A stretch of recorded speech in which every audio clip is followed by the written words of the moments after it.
নমস্কার বন্ধুরা, বিশ্বাস ব্লগে আপনাদেরকে স্বাগত জানাই। আজ আমি বানাতে চলেছি মাছের তেল দিয়ে বেগুন দিয়ে একটা দুর্দান্ত রেসিপি। এখন আমি বেগুন নিয়ে নিয়েছি, বেগুনগুলোকে ভালো করে কেটে নেব। বেগুনটা একদম ফ্রেশ ছিল। বেগুনগুলোকে দেখেন আমি এইভাবে করে পিস পিস করে কেটে নেব।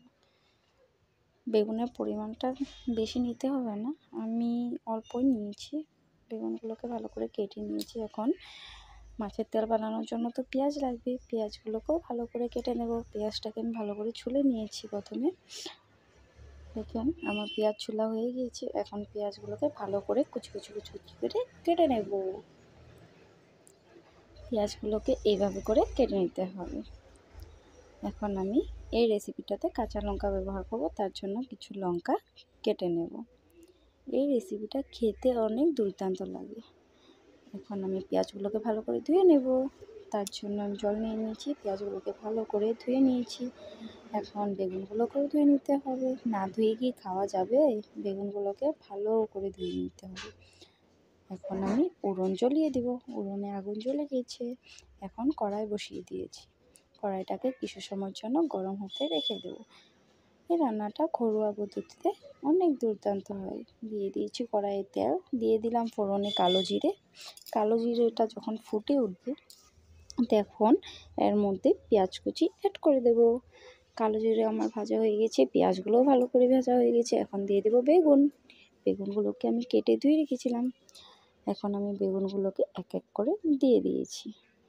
বেগুনগুলো ভাজা হয়েছে। এখন দিয়ে দেব হলুদ গুঁড়ো, সামান্য পরিমাণে হলুদ গুঁড়ো দিয়েছি।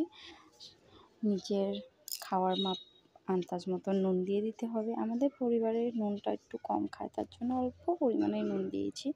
দিয়ে দেবো ছিঁড়ে রাখা কাঁচা লঙ্কাগুলো দিয়ে ভালো করে নাড়াচাড়া করে নিয়েছি। এখন দিয়ে দেব বাটা মশলা। এখানে জিরা, ধনা আর শুকনো লঙ্কা বাটা আছে। দিয়ে দেব মাছের তেলগুলো। এই তেলগুলো এনে রেখে দিয়েছিলাম, বানানো হয়েছিল না, তার জন্য ভেবেছিলাম আজকে কী বানাবো, মাছের তেলটাই বানিয়ে ফেলি। মাছের তেলের সাথে বেগুনের সাথে ভালো করে কষিয়ে নিতে হবে। তার জন্য দেখেন বন্ধুরা, আমি ভালো করে কষিয়ে নিচ্ছি। তেল ছেড়ে দিয়েছি। এখন দিয়ে দেব পরিমাণ মতন জল। জল দিয়ে কিছু সময় নাড়াচাড়া করতে হবে। এইভাবে কিছু সময় নাড়াচাড়া করে নেব। এখন দেখেন আমার জলটা কিন্তু প্রায় শুকিয়ে এসেছে। এই রেসিপিটা যদি বানিয়ে একবার ট্রাই করেন না, এক থালা ভাত খেয়ে নিতে পারবেন। অবশেষে দিয়ে দেব পরিমাণ মতন ধনেপাতা কুচি। আমাদের বাগানের টাটকা ধনেপাতা, একদম এত সুন্দর স্মেল বেরিয়েছে না, এখনই জিভের জল এসে পড়েছে। দেখেন আমার রান্নাটা প্রায় কমপ্লিট। এখন উঠিয়ে নেব।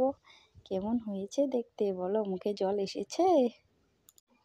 ভিডিওটি ভালো লাগে অবশ্যই চ্যানেলটাকে সাবস্ক্রাইব করে দেবেন, লাইক করে দেবেন। বাই।